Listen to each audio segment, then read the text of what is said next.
London, Reuters. Investigators from Britain's data watchdog searched the London offices of Cambridge Analytica, the data analytics firm at the centre of a storm over allegations it improperly harvested Facebook, FBO, data to target U.S.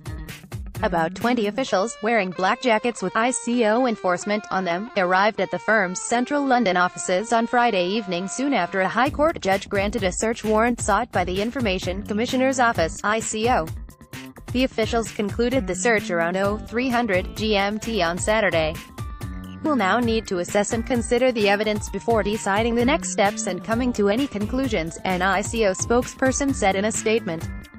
The officials, who were let into the building by security guards, were seen checking books and papers through the windows of the second-floor offices on London's busy New Oxford Street, a Reuters witness said. Elizabeth Denham, head of the ICO, sought the warrant after a whistleblower said Cambridge Analytica had gathered private information of 50 million Facebook users to support Donald Trump's 2016 U.S. presidential campaign. Britain is investigating whether Facebook, the world's largest social media network, did enough to protect data. U.S.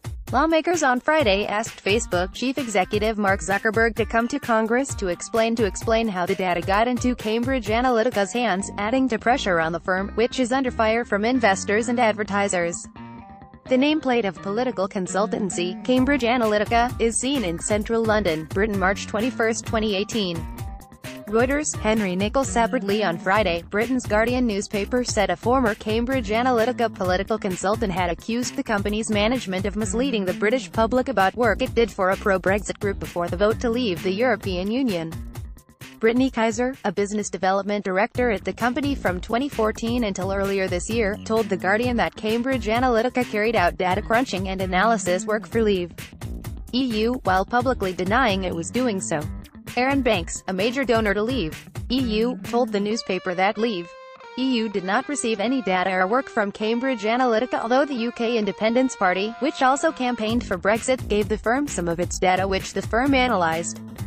But it was not used in the Brexit campaign. Cambridge Analytica tried to make me pay for that work, but I refused. It had nothing to do with us, Banks was quoted as saying. Efforts by the ICO to investigate Cambridge Analytica had hit a snag on Thursday after a judge adjourned its application to search the British consultancy group's office by 24 hours. And European lawmakers have demanded an explanation of how the British consulting firm gained access to the data in 2014 and why Facebook failed to inform its users, raising broader industry questions about consumer privacy. Facebook's Zuckerberg said on Wednesday that his company made mistakes in mishandling data and promised tougher steps to restrict developers' access to data. Additional reporting by Georgina Prodan and William Schomburg in London and Philip George in Bengaluru, editing by Adrian Croft, Catherine Evans and Mark Powder. Standards. The Thomson Reuters Trust Principal